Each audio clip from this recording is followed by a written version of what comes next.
But the funny thing is, when you interject a little bit of this into either a private class, private lesson, or a group class, and the first time you do, they're going to be like, ah. And then a few weeks later, just spend a minute or two and it gels a little more.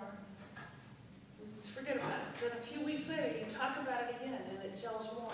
What happens is this kind of information is like a seed, I'm not kidding. You plant it and it starts growing even when you ignore it. Because before you know it, they start seeing things in music. Now, you know, very, very few kids can immediately jump in and do it all. And there's a lot of reasons for that, but you just start interjecting it a little. So whenever, I mean, this doesn't happen often because we all know how much we have to teach kids in the 1 hour or the 45-minute or a half hour. But if I ever have a few minutes, instead of pretending I'm filling it up with scales, I put this in.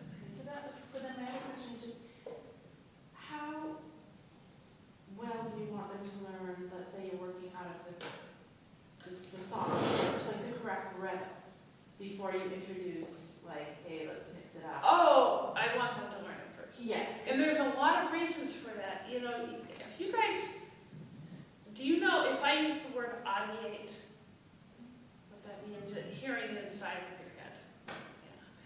Yeah. And the best musicians hear what they're playing while playing it. Whether they're reading the music, they see it, and they hear it in their head and they're playing it, or the best memory comes when they also have it ingrained in their ear and in their bodies as they play. When the best times of improvising variations is when you already just really know the tune. I don't know about you, but when I'm teaching classical stuff and something has a trill in it, I'm like, learn it without the trill, perfect rhythm, then we'll come back and have the trill.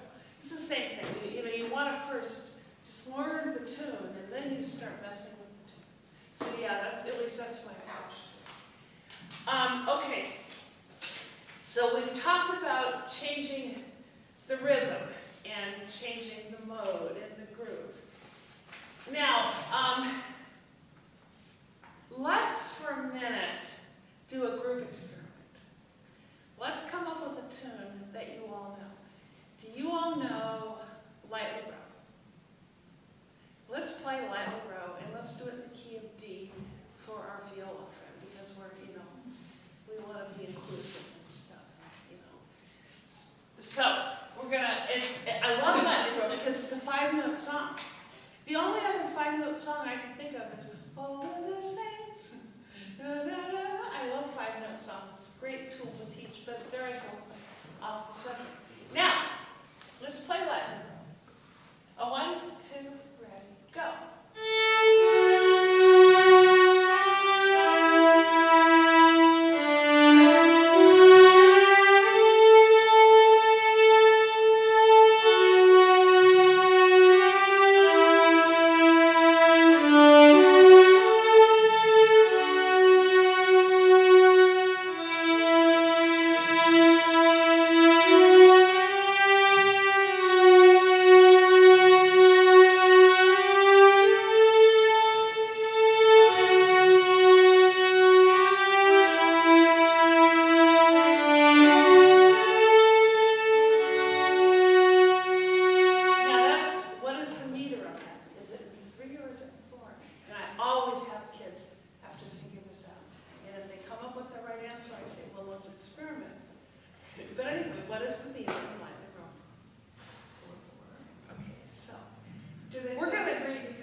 experience, whether it's in 3 or 4. I want them to experience it, not just know the right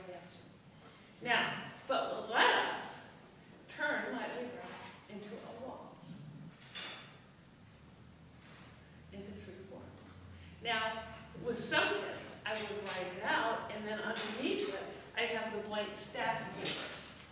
You know, if they work better now. You following me? But right now, this is a group. Try it. Who wants to play Lightly Rose a waltz? Who wants to try? Good job. Here's your accompaniment. You gotta fit it in, into the measures one. Oh, one, yeah.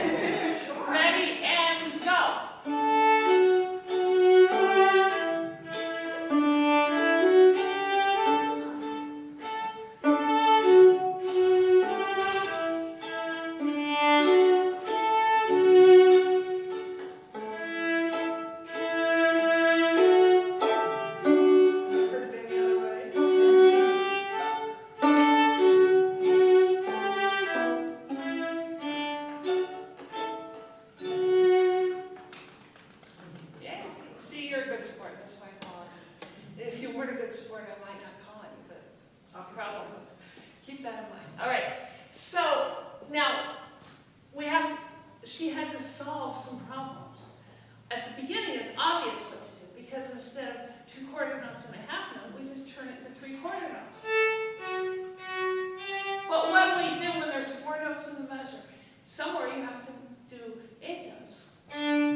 Experimenting with these things, the more you're going to understand it.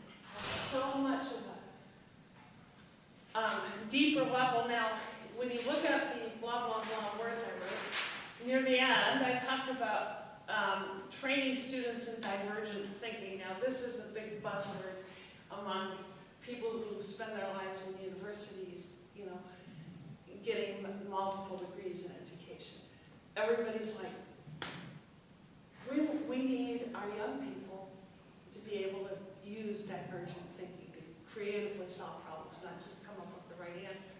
Well, this is what we're doing. This is divergent thinking training, and it's so good for the brain, whether or not you're going to end up being a musician or not. Just, okay, here's how can I solve this problem? And already I just mentioned 3 ways we could solve.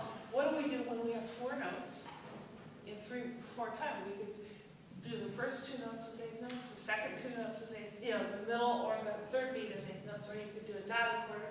You could also do multiple other things. You know, double dot with 16th notes, you know. But the more you get kids playing with this, the more they understand rhythm. And then their reading becomes better. It really does, because they understand it from a bigger perspective. Okay, so what we just did was we changed the meter.